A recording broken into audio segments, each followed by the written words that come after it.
I'm going to tell you something shocking today. You got a taste of it from Mark.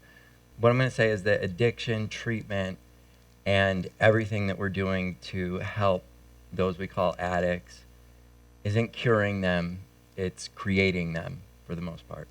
I study this and I've lived it. I was a heroin user for 8 years. I loved heroin a lot of that time. I really liked using it. But ironically, when it got bad and when I started to hate it, but I was still doing it, was right after I got treatment. That's when I took a massive turn. And I know that this defies a lot of people's expectations. Well, actually, I know probably there's a lot of you in the audience also that know somebody that went away to get help and came out worse. But generally, most people think this treatment thing is supposed to help people, right? I'm going to introduce a principle related right to that last talk that you heard that explains maybe why treatment and our approach of telling people they have a disease doesn't really work. Think about when you take your nephew, niece, your son, whoever, to the playground. And, you know, he's running around, acting like a maniac, like an animal, hanging upside down on the jungle gym, like I know I definitely did, fell flat on my back. And the kid falls. He hurts his knee, and he generally is just going to, nurse that wound for a minute, ow, and get up and start running around like a maniac all over again, That's one way the scenario plays out. Another way is that you're looking on in terror, freaking out, thinking that he's got the worst injury ever. And then he looks up and makes eye contact with you. What happens? Anybody? He cries, right? Goes actually literally insane. Goes nuts, starts screaming, bawling, running over to you. It's like the completely different reaction, complete opposite.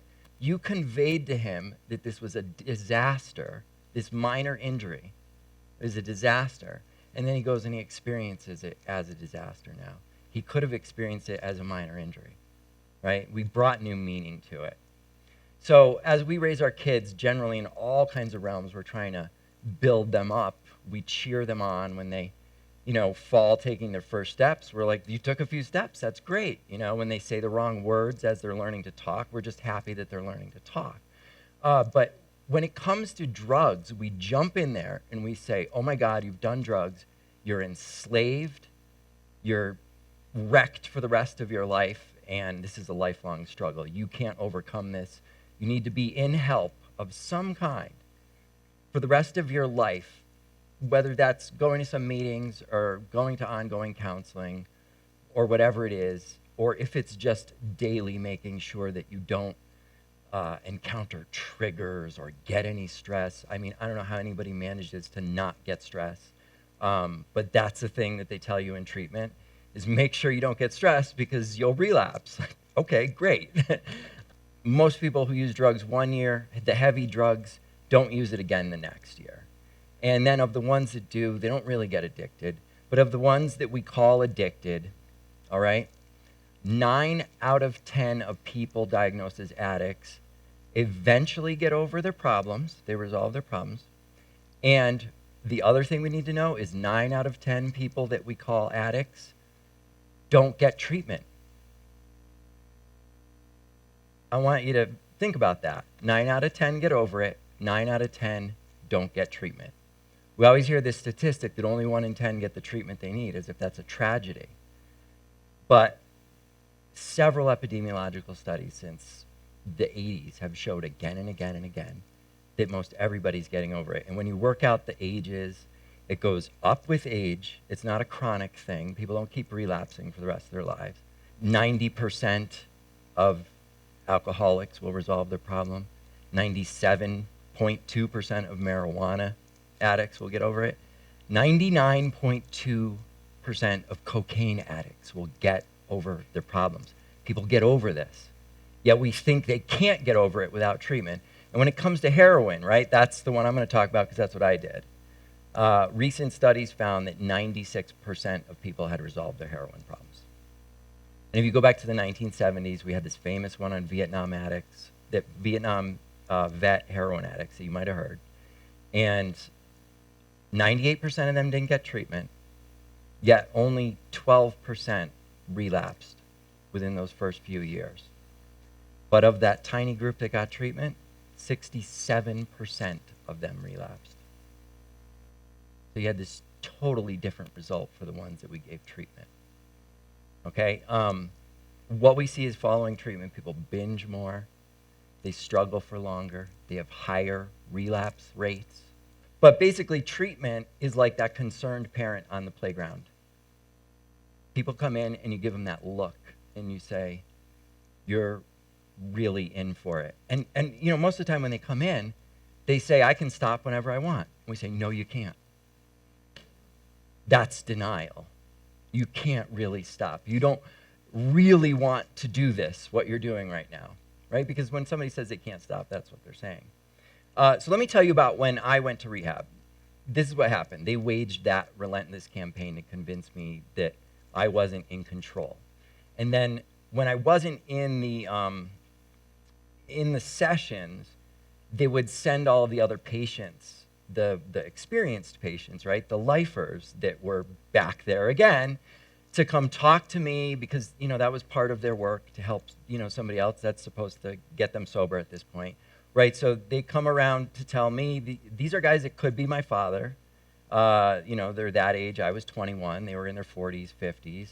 And they're saying, if you don't admit that you're powerless now, you're going to end up like us. They said, you're going to be shooting up soon. Just watch. Everybody shoots up. Okay? And they gave me all these dire predictions. That's one I always lock on to, because after rehab, I started shooting up within a week of leaving. And I had been a nasal heroin user for 3 years before that. And it was a line I wouldn't cross. And I got this prediction in rehab, and I lived it out. In rehab, they told me how horrible that withdrawal is. Well, I had used heroin intermittently, gone off it, gone through withdrawal several times, and it was bad. It was painful, but I never experienced it as compulsion to use. But these guys in rehab all talked about how they'll do anything to use when they're going through withdrawal, anything. So what did I do when I got out? I did anything to get heroin whenever I went through withdrawal. I robbed from my parents, like, of everything that they had. I shoplifted, I wrote bad checks, I did whatever I had to do to go get heroin. It was like day and night. 3 years before, I used intermittently on and off. I felt in control. It was problematic, for sure. I'm not saying it wasn't. But then for the 5 years after rehab, I ended up homeless for a little while. I got arrested countless times. I ended up in jail for a little while. I mean, you name it, all of that bad stuff that we know about. I became that junkie stereotype, and I felt hopelessly addicted that whole time. I believed basically the rest of my life was going to be a struggle, and I learned that in rehab. That's where I transformed. I learned to think of myself as an addict and to have an addict identity. That became my reality. And it's just like the parent on the playground looking at the kid. I reinterpreted what I was going through. I really liked heroin. I learned to interpret that like as a compulsion, as something foreign. So I just dropped a big bomb. I said I'm in control of heroin use, right? And a lot of you are shaking your heads. Or you're shaking your heads mentally, because I don't see anybody shaking heads. This is heresy, right? Because heroin, opiates, they're super addictive, right? To say that people are in control of their use, that's crazy. They've been around since 4500 BC with the Sumerians, okay? Opiates have been the most popular drug in history. Only until a couple hundred years ago, nobody talked about being addicted to them. But plenty of people over time got physical dependence on opiates, went through withdrawal on their own without treatment.